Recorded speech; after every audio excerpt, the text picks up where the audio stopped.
Hi, everyone. Welcome to our 15th Sisterhood of Health gathering and the start of a fresh new year of higher health.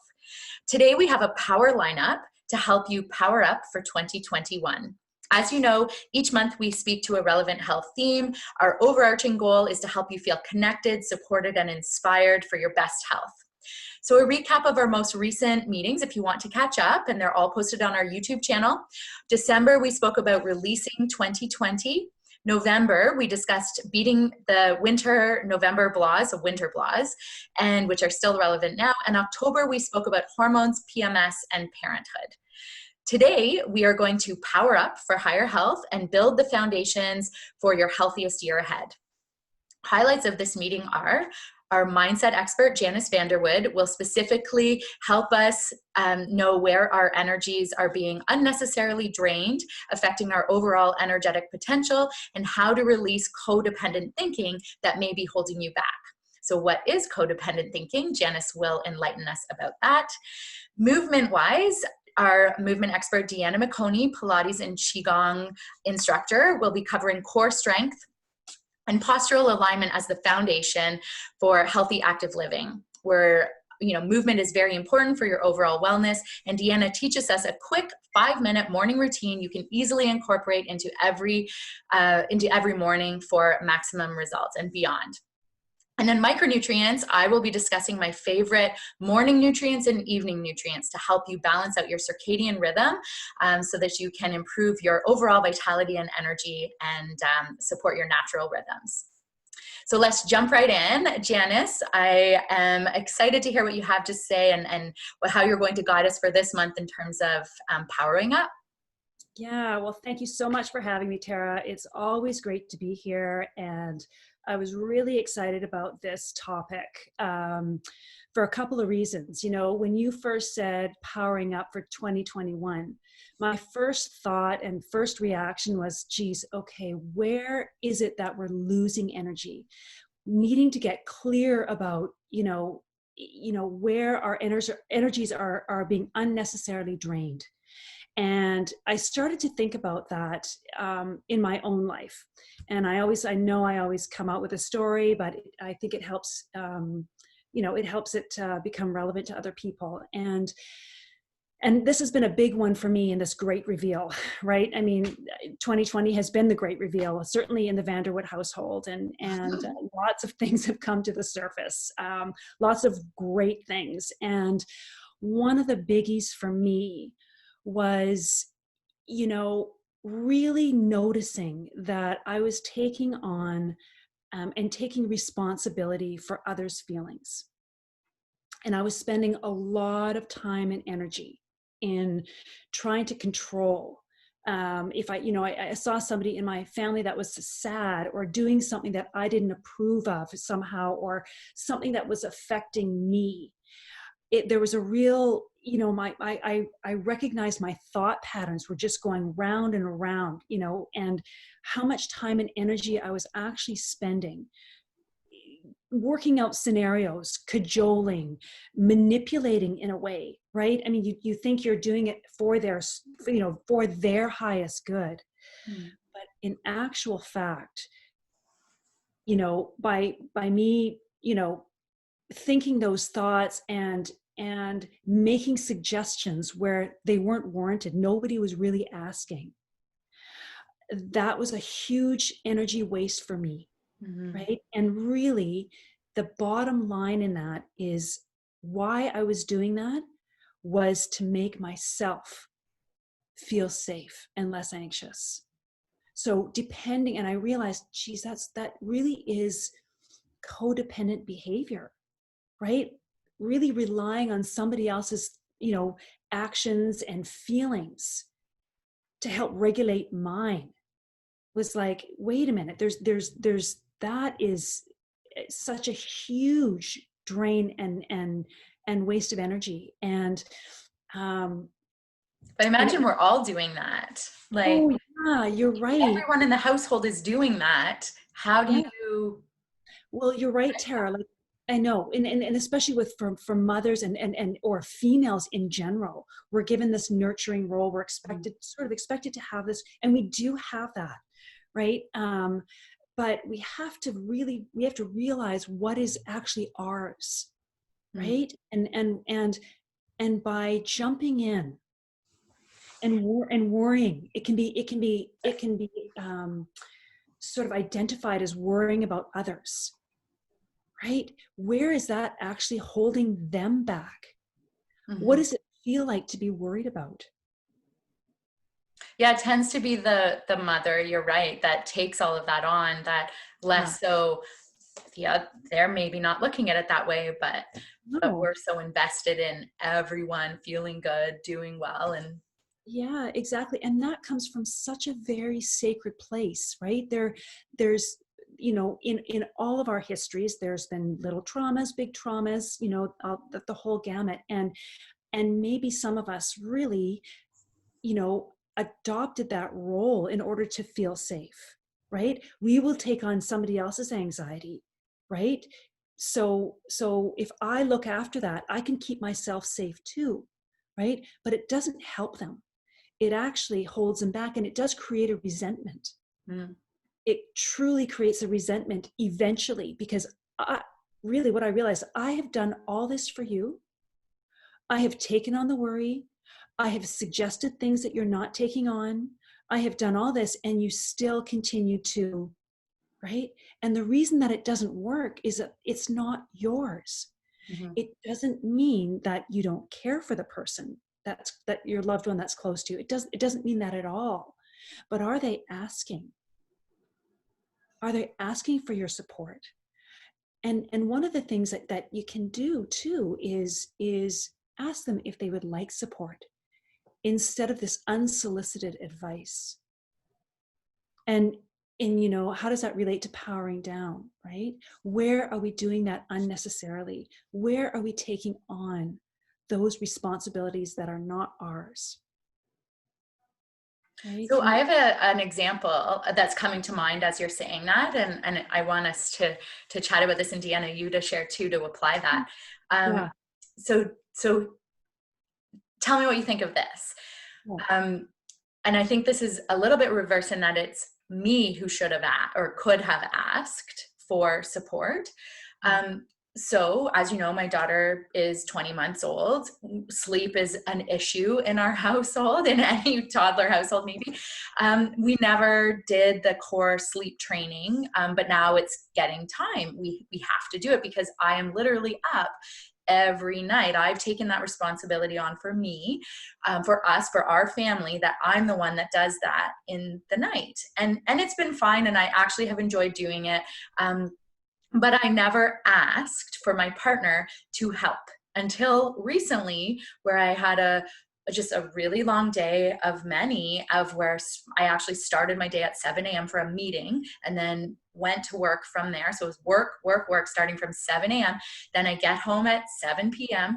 and it went into the whole bedtime routine. And then she was a little fussy. And so it was 10 o'clock when I came downstairs after I'm just breastfeeding and different things. And I was tapped. I just said, I cannot do this anymore.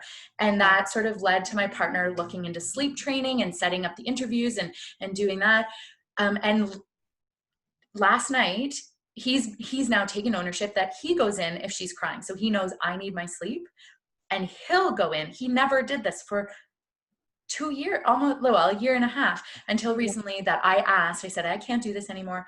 And I didn't say it quite like that, but yeah. he went in and he's been using the wording, mommy's sleeping, mommy's sleeping. And she just goes right back to bed. When it was Wow. me going in, she needed a bottle in the middle of the night. And I always felt like, oh, am I overfeeding her or whatnot? But it was just, it's interesting that asking someone for help and then they come in, they provide an insight that's better that they didn't even know existed.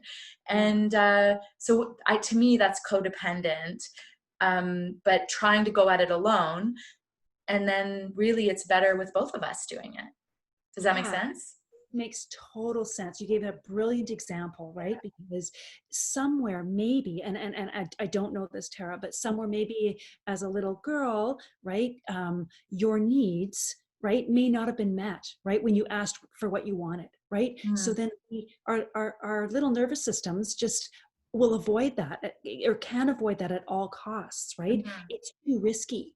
It seems too risky, but what I'm hearing is that when you did ask for what you wanted, right? You were tapped out. It was delivered. Yeah. It was delivered in a way, and instead that sometimes codependency can show up in sort of, guilting, right? Guilting the other person, subversive, manipulation in a way. I think something that comes up for me is that it felt like it was my duty to do that. That is the mother's duty to go in and do that. And Yeah. I don't like, I'd like to explore more how codependency is part of that. Or maybe it's that we started fostering the positive aspects of codependent instead of going at it alone. Well, one of the hallmarks of codependency is expecting others to read your mind. Yeah. And that's a brilliant example, and not asking for what you want. Yeah. Assuming, right? Yeah. Well, don't they know I'm working, from 7 till 7, or up from 7 to 7? And, how would you even think that I want to get up at like, why should I get up Mm-hmm. in the night? I'm tapped. Yeah. I'm tired, right? And yet there's this little bit of friction and conflict in, like, I'm the mom, Mm-hmm. it's my obligation. She's going to want me, maybe, all those thoughts, all those unnecessary thoughts. And I'm really glad you questioned them. And instead of looking at the facts, right? And the more we have those similar thoughts over and over and over and over again, they then become beliefs, Mm-hmm. right? And often limiting beliefs, Mm-hmm. because it's simply not true. So that is a great example. Yeah. What I think, Yeah, go ahead, oh no, what I think is so beautiful about that story is that when perhaps you really thought that was your duty, right, as a mom, and when you let go of that idea and finally asked for help, it snowballed even further. And Ellie now understands, like, oh, mommy's sleeping, she's allowed to sleep too. And she cares, right? It's like she's taking care of you too, right? And I feel like that will change how she develops and grows up and sees, like, everyone should be treated fairly, and everyone is allowed to ask for help, and so it just is a snowball effect. That's where it broke away from codependent, that I felt she needed me in the night. It was me, like mother, nurturance, whatever. But no, she doesn't. She needs to sleep too. And it was through Jay exploring sleep support, where they said she wakes up in the middle of the night and wants mommy because she feels like that's her job, to know where mommy is. Mm-hmm. So it's like retraining what the job is. It's to know, oh, mommy's sleeping. And then as soon as she knew that, and he says that to her, she goes back to sleep. It's really fascinating. Yeah. It's like you honored that in yourself, and as did she, even though she didn't know what's going on. But it's very simple, right? It's so simple, but but we've got these, these long-held, fears and beliefs and little traumas for not really getting what we wanted or what we needed growing up, to fault of nobody's, right? It just was the way it was in every one of our households, right? And so to bring it back to what you introduced, is that I have been draining my energy with that of a duty and thinking it had to be that way. And that's exactly, draining through codependence. And then we set all of us free to be more aligned. So bring in postural alignment, family posture, that it's really neat. Yeah, no, that was a really great example. Really. Do you have an example, Deanna, or something that you run something by Janice, Coach Janice? Somewhere where I was draining. I'm trying to think where you may be in that. Right now I'm feeling pretty good. I would say I took off a few weeks on the holidays, so that was really, really helpful and made me feel like I have a really fresh slate. But I would say, like, before that, what was draining me? I feel like in the nature of our work, like, this sort of consulting and coaching, and there's a lot of that sort of taking on other people's energies and challenges. So I feel like I'm one to always check in. I'm one to make sure everyone's okay and feeling good and feeling their best. So maybe some of that was a little bit draining, you know, subconsciously I didn't realize either. And yeah, I would say that maybe that's a good Yeah. example, right? And then it led me to this point where I'm like, I need time off. Like, doesn't everyone feel like this? But my goal now is to sort of ease into this new year, shedding some of that and going into my work without that expectation that I need to hold that for everybody, right? And so that there's less of like this build up, and then like this crash, so you can stay a little more like, I say neutral, right? And more balanced. I love that word. Yeah, like reality is neutral. Yeah. Reality is neutral, and it's so difficult. I love that story. I love that analogy too, or that example, Deanna, because you know, the nature of your business and mine and Tara's is caregiving and nurturing others, right? And holding a space. I would say that that's more likely, holding a space for others so they can. And so as sensitive people, and my practice is full of orchids, right? And I call them orchids. Like, they're delicate flowers in the best sense, and they're sensitive, right? So there is a tendency to take on other people's energies, to absorb, which I think is what you're describing, and it can create a barbell approach, right? Where you're doing it, and then it's like, I need a break, right? It's like, I've got to have a break from this. And I think what you're describing, what you just said, is how do I stay in harmony, more in harmony, and not necessarily bump up against the sides of the river so many times, right? How do I stay in that? And what does that look like?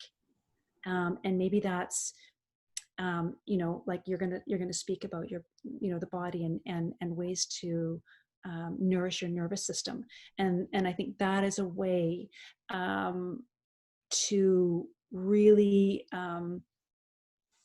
keep in check, right? Is it keep in check the barbell approach, because we can often go from chaos to rigidity, right? It's either chaos or we get super rigid, right? And right, it's like and that's the bumping Well in the chaos. that. But not really, probably. Yeah. So so sometimes, and I'm going to leave it at this, like, sometimes the goal is not necessarily to feel better, but to get better at feeling. Because when we can be in touch and get in touch with our feelings, and that can take a somatic approach. I mean, oftentimes, and Deanna, you'll talk to this about getting into your body, right? Because sometimes words just don't cut it. We don't have the words to describe, you know, how we're feeling. That can be very difficult for people, right? But if we can identify what it feels like to stay in the anxiety, when I'll just take anxiety as an example. What does that actually feel like in your body? You know, is there a tightness in your chest? Is there a constriction in your throat? Is there tingling in your limbs? And when we can identify that, then we can hold ourselves in that place instead of buffering out. And buffering, as we know about what buffers are, you know, numbing out with TV, whatever, sugar, like you name it, the gamut, right? But when we can hold ourselves in that place, maybe put our hand on our chest, or wherever we're feeling that constriction or butterflies or something, and just breathe through that. Maybe just take an inhale and an exhale that's longer than the inhale. That is a way to sort of get in tune, right? And then the anxiety can leave. But when we don't acknowledge that, when we don't acknowledge it, we are going straight to buffering. Does that make sense? Yeah. And so when we don't give that, we don't give that place a chance. We don't have a place to hold that. It speaks to the themes we talk about a lot, of creating space, of sitting in it for 60 to 90 seconds, because the wave goes over. So yeah, you're bringing in a new concept today of buffer, but Yeah. synonym to space and sitting and being present. Yeah. And, you know, just that concept of neutrality. So Deanna, I love that you brought that into play, because I know in our Releasing 2020, we talked about, as health practitioners, and you introduced this, that you feel like you have to carry your clients and you have to champion them. And I know I feel that too. And it's a passion, and it's welcomed, and it's an enjoyable pursuit. But yeah, with that is that too much responsibility in it. So having a neutral presence and harmonious approach is just as a beautiful reminder. So thank you to both of you. Yeah, you're welcome. That was really great. Thanks for those 2 examples. I didn't even have to, well, I did a little bit in the beginning, but yeah, those were perfect. New to our sisterhood meetings is ask Coach Janice. Yeah, anything. I'm here. Yeah. Just to help you identify what those limiting beliefs are. Yeah, well, Janice, I always love your wording and how you respond to something. Just oftentimes now, if I'm in a situation, I'll hear your voice, and it's just bringing such an element of kindness and presence and curiosity to just be there with it. So it's just, I think the more people get exposed to your type of questioning and bring it into our own vocabulary, I just think that's really important for the mindset of higher health. Oh, thank you. Thanks. And you know, just what you just said is that you can hear my voice. And sometimes that can be something that's really instrumental, is finding somebody's voice that's a calming voice in your life. Right? It's like I'll give the example of me being on an airplane. I've talked about it before. It ignites my nervous system. It ignites my fight, flight, freeze. And one of the things that I've done is I've had all the tricks in the book. I've done the breathing, you name it, I have done it. And still there's that, you know, there's that level of anxiety. And sometimes what works is actually bringing in a calming voice that I know that's in my life. It might be my husband's. It's like, it's okay. It's okay, sweetie, right? Like you're just going on a trip. You're gonna see your family. You're gonna see your friends. Everything's all right. You're going to be in the air, then you're going to land, right? It's that resonance of a calming voice is what you're speaking to, I think. Yeah. So, anyways, I can leave it at that. Yeah, no, that's great. Okay, so let's move on to our movement piece, where Deanna is going to get our blood flowing and our core strength pumping, and really help us to build a foundation in our day, starting strong at the start of the day. So, Deanna. Okay. So we'll start with a little Qigong piece that ties into Pilates. The reason I choose Qigong when I discuss posture and alignment is that in any Tai Chi or any traditional Chinese medicine and movement, the Tai Chi pole is within our bodies, and it actually starts from sort of our third eye area, where our upper dantian is. So there's these 3 energy centers. The upper dantian, there's the middle, which is where our emotions are stored. And then there's the lower, which is just below our navel. And that's where sort of our physical energy center is stored. So this is all of these 3 pieces all sort of tied together into our Tai Chi pole. And when I look at that and think about sort of energetically how the mind, body, and our emotions are all connected, I really think about how our alignment is and sort of tie that into Pilates as well, as we want all of our joints and our bigger joints and muscles all sort of stacked, right? And then so once we have that sort of stacked alignment, we can move most functionally and freely in our bodies. So let's stand. Does that make sense a little bit? Okay. And so let's brought in Qigong today too, not just Pilates. Yeah, because they really tie well into each other, especially when we're talking about our core, right? How important our core muscles are for our low back, to help prevent injury, to help us with our posture. And I find that anyone that has sort of like low back pain or things that are a lot of ailments or pains in the body, I usually look at the core first to see like if it's functioning properly, if they're even connecting, if clients are even connecting to it at all. And, you know, the deep transverses muscles are so small and you don't see them. So it's hard to know sometimes.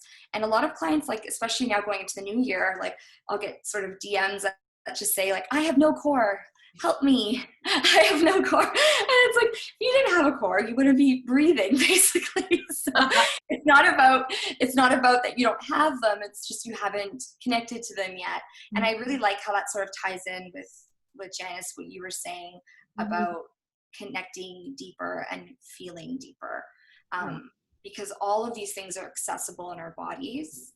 Our strength is there, like it's accessible.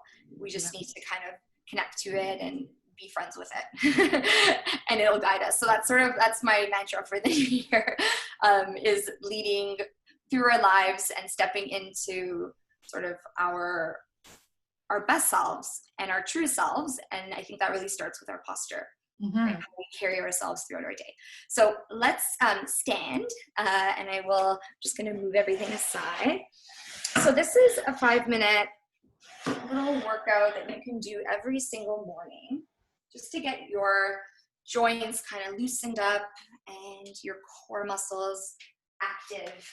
So we're just going to start by an exercise that's called beating and drumming. So this is from Qigong, and you're just going to create these little sort of tight fists.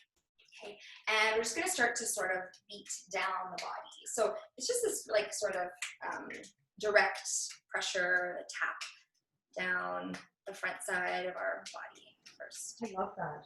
Yeah, so just kind of like stimulates the lymphatic system, stimulates all of our physical systems. So we're going to go down the back of the body. So just like waking up. It's so simple, right? And then you can kind of cross across the chest. Yeah, and then you're going to cross the other arm and go down the other arm. Really stimulates the nervous system. Sit down. And then we're gonna cross back to the chest and just drum, sort of like gorilla drumming. So you can do opposites, down the chest, down the sides of the body, and then just start to play with kind of drumming down the front of one leg. The dog just woke up. He senses the drumming. He just lifted his head and gave himself a little neck stretch. And then we'll go over just across gently across pubic bone area and then down the other leg.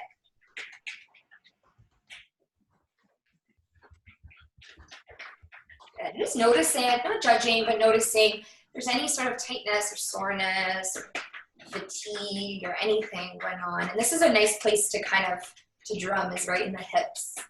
Yeah, like wake up the glutes. Right through the back, and then go ahead and continue on down the back of your legs. A good arm workout. Oh yeah. And then I always like to add another layer. So the kidney point is right at the bottom of the sole of your foot, sort of just below, I would say, the big toe and middle toes, sort of right in there. So we're just gonna do a little drumming in there, just wake that up. So if you can't balance like this, just you can hold on to something on the side. You're just gonna wake up. Good. I used to have clients walk with a kernel of corn or rice or something in this bottom kidney point. Yeah. Good. And then you can release. Really waking everything up. Yeah. So now we're all going to stand. You can stand sort of if you have your mat, standing at the back of your mat. We'll do a nice little roll down. So just taking a big breath in, reaching your arms all the way up to the sky, looking up to your fingertips. And then as you exhale, just let your fingertips kind of hang down like two branches as you round down to the mat.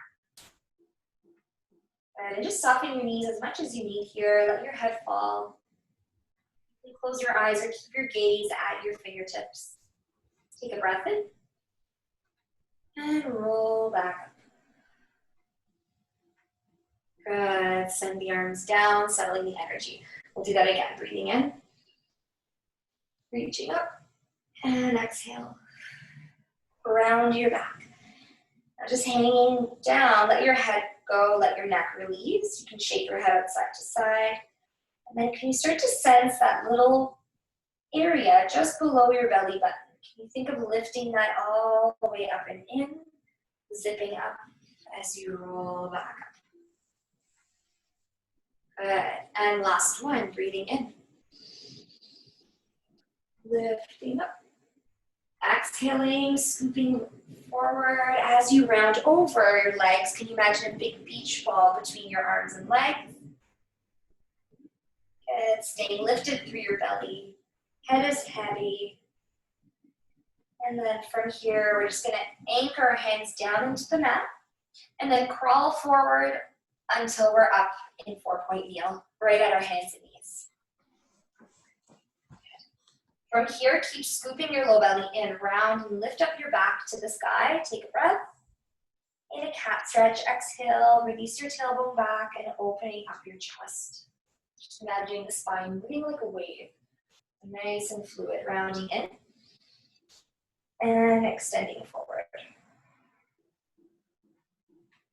Good, 2 more.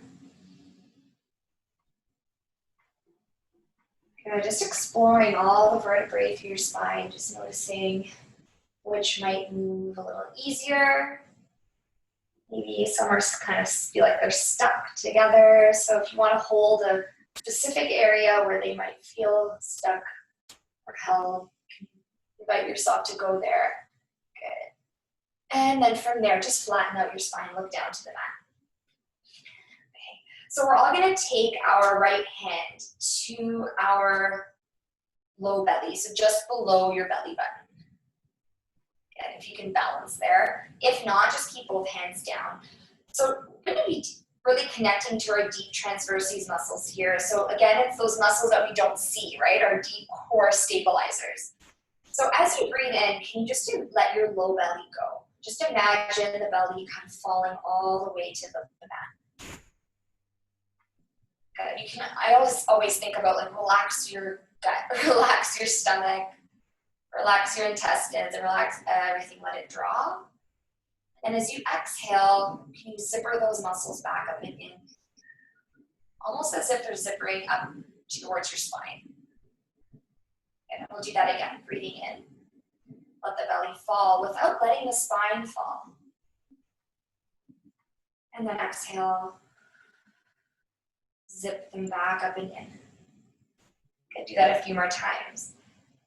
Just to give you another layer of visuals, as you're zipping up, can you think of that area from your pubic bone, lifting up to your belly button, lifting all the way up to your sternum. So like a zipper directly through the center of your body. Okay. And now this time, as you connect, can you maintain that connection? It's not going to feel like much, just like a tight little string from one hip across to the other hip. Maintain that and take a few breaths. Filling up your ribs, filling up both sides of the body. Good. Can you guys sense that a little bit? Yep. Good. Now, if your head is falling, can you pull your chin back and in? Lengthen the crown of your head. Remember, the Tai Chi pole right now, we're parallel to the ground, so it's horizontal.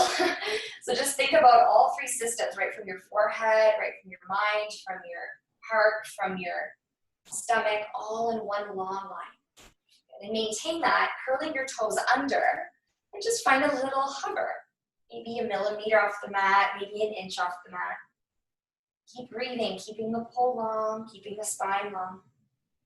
4 breaths. 3, with the shoulders glide together. 2, and lower your knees 1. You can push into a child's pose or shawl stretch. Awesome. Good. Take a breath in. Out. Let it go. Breath in. And this time, exhale, come right back up. Good. Okay, let's maintain it. We're going to add 1 more layer to this. Are we good for time, Tara? Yeah. Just okay. Yeah. And then we'll do the micronutrients. Sounds good. Okay, staying lifted here, we're gonna all send our right foot back and just digging the toes down into the mat.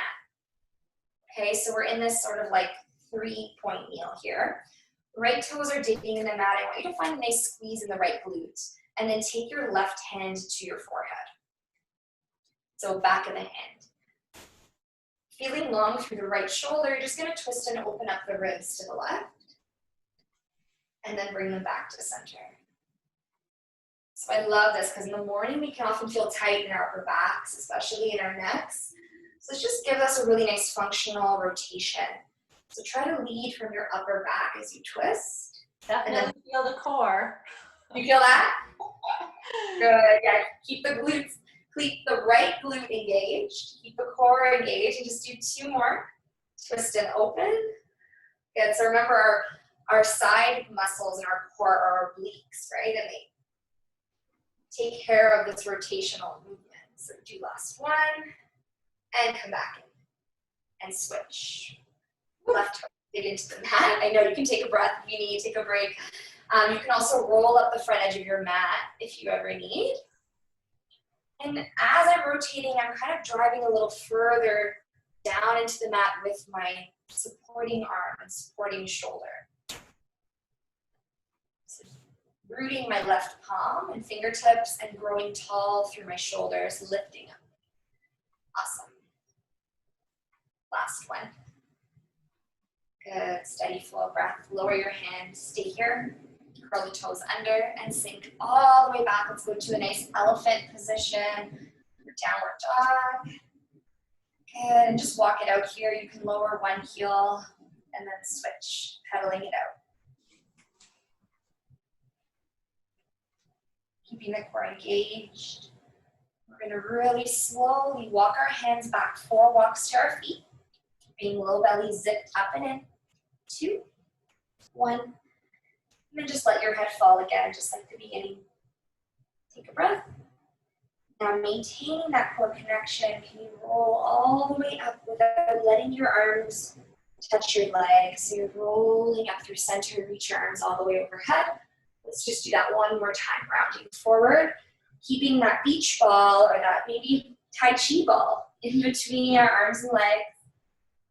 Keeping that space, take a breath. And scoop under, keep your center of gravity right between the center of both feet. All the way up. Good. Crown of the head lifts up high. Lower your arms, just close your eyes for a sec. And then just imagine there's a little string right through the crown of your head, so a little further back than you would normally think. So maybe that soft spot where like a baby's soft spot. At the back of the crown of the head, pulling up to the sky as your feet root down into the ground. Good, tailbone is soft. Take a few breaths. To maintain your own ideal posture throughout the rest of your day. Take a breath. And exhale. You can bring your hands to your low belly. Left palm underneath the right. And thanking yourself and your practice. Excellent. And then slowly coming back and off the mat. Wonderful. Thank you. Great work. I could have kept going. Oh, Oh my gosh, I have circulation going. I have a little, this teacher I listen to on a certain workout app, she calls it the glazed donut look. And actually I'm wearing the shirt of a glazed donut, pink. you are. Yeah. I really like that in the afternoon too. Like, I mean, yeah. How are you doing that in the morning? But like that is oftentimes I can, there's a bit of a lull in the afternoon. Yeah, that's nice. I mean, just 5 minutes of doing that, it's so powerful. And it's just, I don't think we do it on a regular basis. Yet it's so easy. So this is a reminder to everyone, get those 5 minutes in. Deanna, I'll let you, and Janice, I'll let you know when I do my 5 minutes. Daily, we can hold each other accountable, send a little heart. It's so easy and just so effective. Yeah. Yes. Mm-hmm. And yeah, it doesn't take much. Yeah. It's great. Especially, and I like that you mentioned the afternoons, Janice, because I find a lot of my clients are actually booking afternoons now because of that. I think it's like that maybe around this time, around 3, like before prepping for dinner, it's like, do I want a coffee, like a nap? What do I need? And usually that 5 minutes is like just enough to get you recollect your energy, recollect your body, and get you feeling good and steady for the rest of the day and night. So yeah.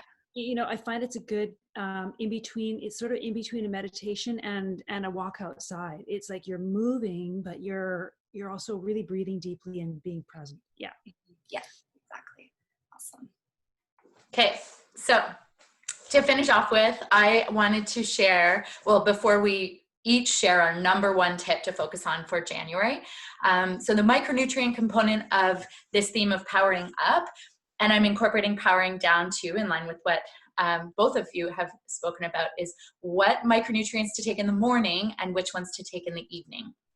So as you may know, I'm not a big supplement person. I don't think it's good to be on too many things orally. And if you look at my vitamin cabinet, it may be full of things, but what do I take on a daily basis? And I focus more on the mindset and movement as my main micronutrients. However, there are some key things that, you know, in a whole year, if you're getting these nutrients in, it's a good practice. So the key things that I take periodically, so not every day, but regular enough, would be vitamin D3. So that's on my power up list. First thing in the morning, right now, D3. I also really love the B vitamins. They're basic, but so important. And there's a few quick things to know about a B complex. I like for people to know about B5 complex and B6 complex. And I guide people which one is best for them. A B5 complex or B6 complex in my mind is better than just a B complex. So B12 is on its own little island. So I'm not talking about B12. I'm talking about a B complex. The B's are best when they're taken together. So a B complex is indicated. But if you want to go even more focused, then you would choose between a B5 complex or B6. And what that means is it's a B complex, but just with extra B5, which has specific benefits, or extra B6. And so when we're talking more about energy and, well, let's just keep it at that. If someone's wanting to take B vitamins to feel more energized, I would recommend a B5 complex. If there's any hormonal component or mood component or, well, I guess hormone or mood covers the hormones and the neurotransmitters, I want to go to B6 complex because B6 is a cofactor in our neurotransmitter and hormone pathways. B5 is a cofactor in our energy pathways. So that's just a little nugget about B vitamins. I think they're really important for powering up. It's one of the key ingredients in IV vitamin therapy. And then I just want you to know whether you want extra B5 or extra B6 in line with the set B complex. Does that make sense how I described it? Yeah. Yeah. Can I ask a question? Yeah. Now, is folate in any of those complexes? Yeah, that's a good question. A folate is usually part of a good B complex. Okay. Yeah. Okay. Thanks. Yeah. And if it's not, then you can take folate. So just as I'm saying extra B5, extra B6, sure, make sure there's a folate in it. Yeah. I mean, you know, I'm actually asking for the opposite reason. Like, I don't want folate. Okay. I had my methylation pathway, and folate is not good for me. So yeah. So can you get the B5 or B6 complex without the folate? Anyway, why don't you two? No, I'm going to go get the B5 and B6 complex, and I'm going to look and see just to really comment on that. So you two, I'll be 2 seconds. Let's go get these vitamins.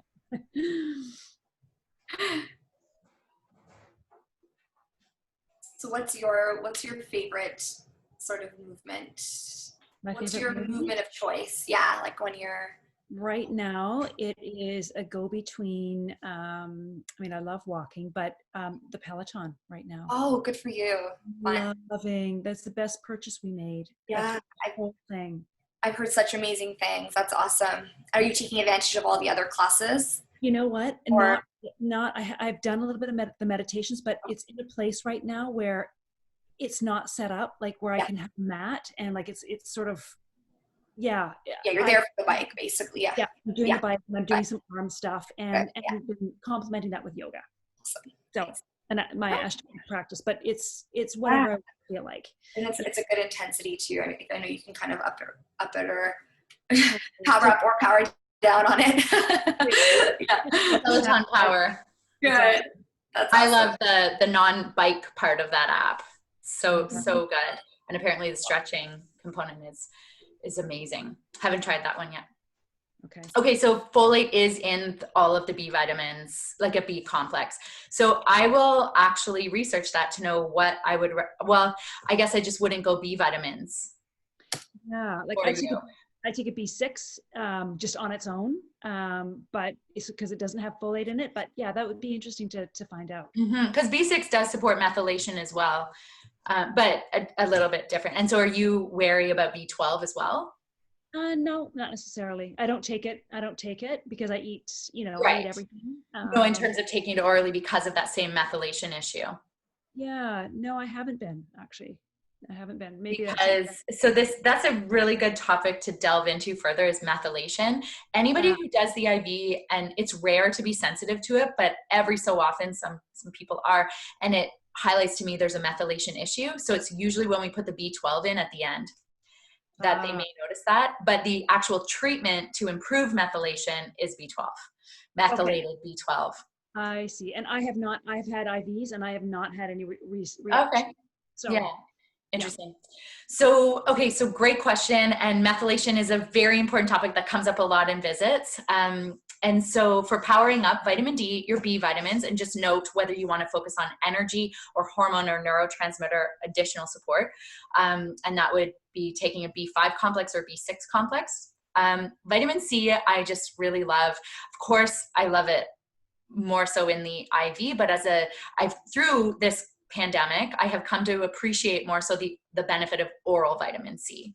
That there's definitely a place for vitamin C in our oral regime.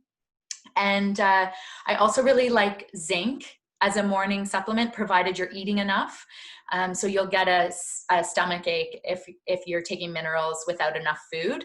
But zinc is also come to the forefront of my appreciation as a key nutrient to power up and to support our bodies through winter. Actually has many benefits to skin, immune, hormone, and even for men for prostate.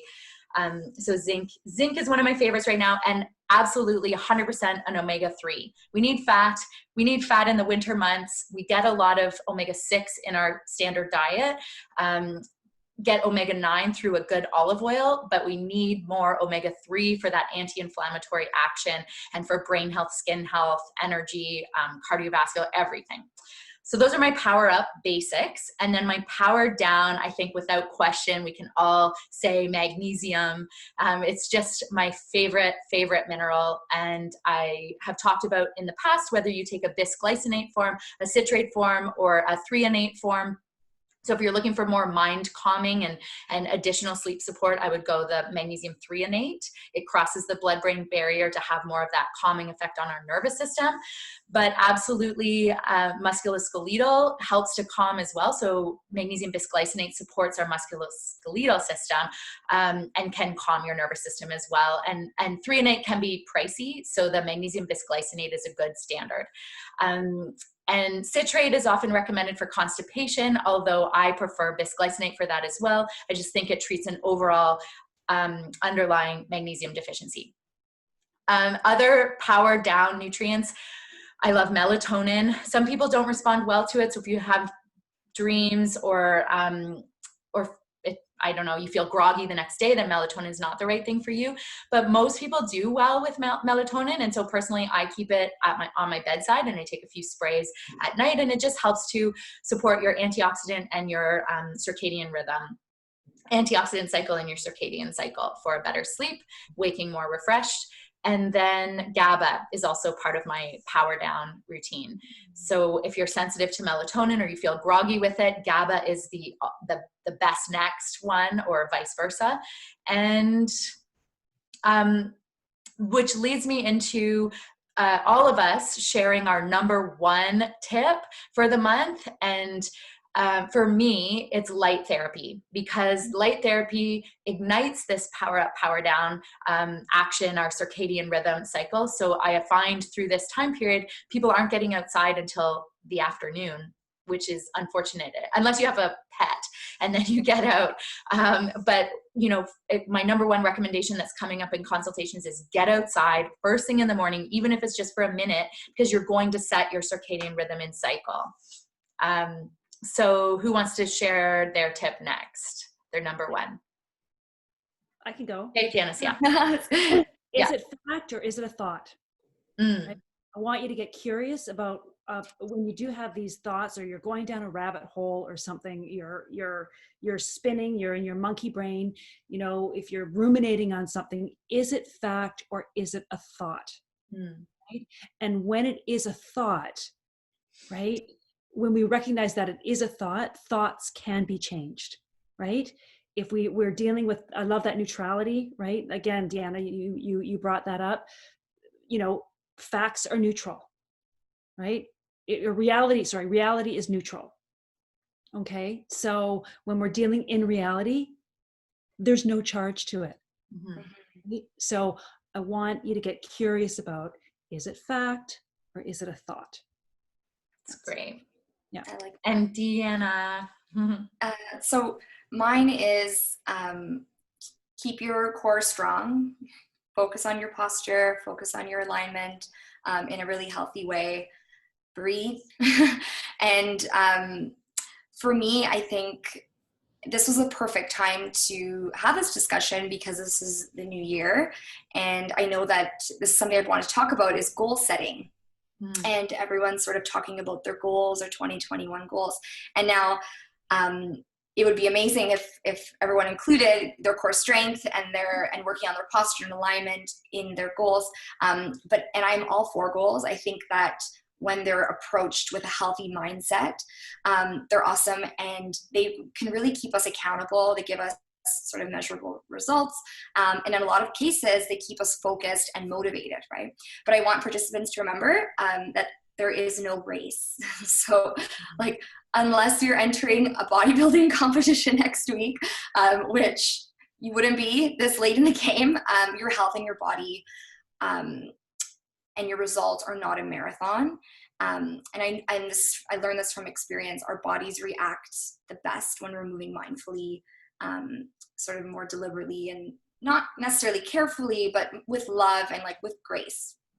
And I know that sounds like a little cheesy, but it's true. And it's good to listen to your body, but and I know that that's a really important thing we always talk about. But I also think what a lot of people forget is our mind can also tell our body things that aren't true about our bodies, right? So listen to your body, the whole listening and feeling connection. We really need to make sure that's a healthy one. Because a lot of times people are really afraid to change, and they're afraid of growth. And so their mind is going to keep them in that safe place, keeping them away from their goals, right? So my goal and my tip is basically just step into who you want to be and what version of your highest self you want to be this new year. And if that is to strengthen your core, then that's awesome. But yeah, I believe it really starts with your posture and how you carry yourself and your mindset around that. That's amazing. Yeah. Factor, thought, core strength, micronutrients and light, and setting your circadian rhythms for higher health. Awesome. Yeah. So join us again next month. This was an amazing chat with two of my favorite health practitioners, and you can expect more from us. You can count on that. We are really excited about the sisterhood for 2021, and so we'll be sharing more with you on that. Any closing words from either of you? Just know your why, right? Yeah. Deanna spoke beautifully about goals and intentionality, if that's a word, right? What are your intentions behind the goals, right? How do you want to feel, right? What's your outcome? What do you want? Yes. And why do you want it? And I think when we have a why, we can do anyhow. And you know what? I love that thought of bringing in posture for that. Like strength. Yeah. Yeah, it's absolutely should be part of our goals, and it helps to create that why further. It helps us tune into the why. Yeah. Yes, absolutely. Everything's cyclical. Everything's connected. Yeah. Well, thank you so much, ladies. Have a wonderful day, and we'll chat very soon.